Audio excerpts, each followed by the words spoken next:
So good evening. So I'm here today to notify the public of an arrest of a JSO police officer by the Nassau County Sheriff's Office. Brian Housend was arrested today for armed kidnapping with a firearm, a first-degree felony, punishable by life in prison. Written threats to kill, a second-degree felony, punishable by 15 years in prison. And aggravated stalking, a third-degree felony, punishable by 5 years in prison. Upon his arrest, JSO immediately suspended Housend of all of his police powers and placed him on leave without pay. While there is due process that must be followed, JSO will terminate Housend. Housend was originally hired by JSO on October 31st, 2005. And since that date, he left JSO to work for other agencies, and then he was rehired on two separate occasions. This is the 13th arrest of a JSO employee in 2024, the fourth of which has been handled by another law enforcement agency. The Nassau County Sheriff's Office is both investigating and the arresting agency pertaining to this case.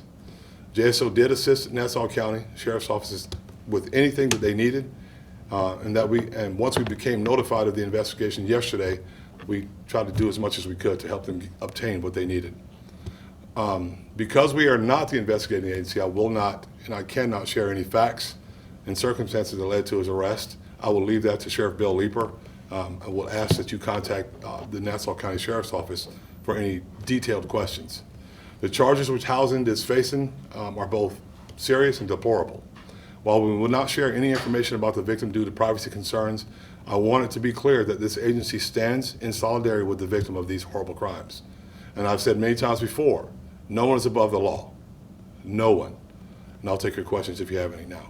Did the victim get hurt? No, the victim is not hurt. Sheriff, were there any threats made prior to this arrest being made?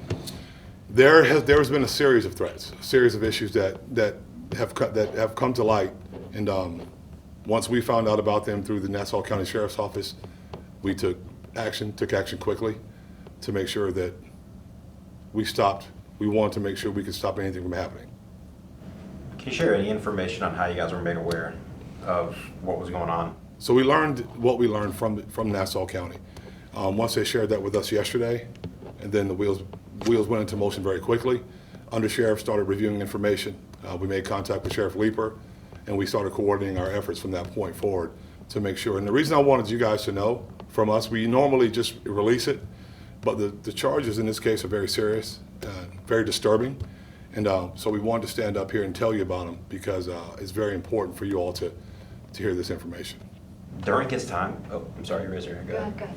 During his time, had he ever had any concerning moments, anything that made you guys, I guess, I don't know, flag him or at least take notice? There's been a few situations that he dealt with in internal affairs that didn't rise to the level of termination at this point.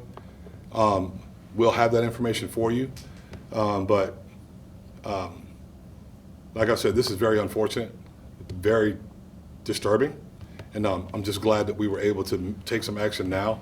And the Nassau County Sheriff's Office was able to take action now to make sure we got this person into custody and deal with the issues. Was he on duty when this incident happened, or did he use his cop?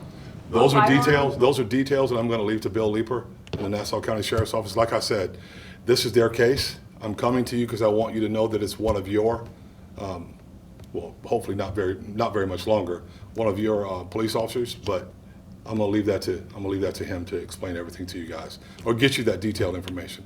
It's very important that we allow them to release that information when they're ready.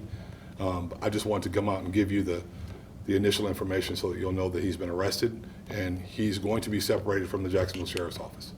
And what were his job responsibilities? What was he working? He's a patrol officer.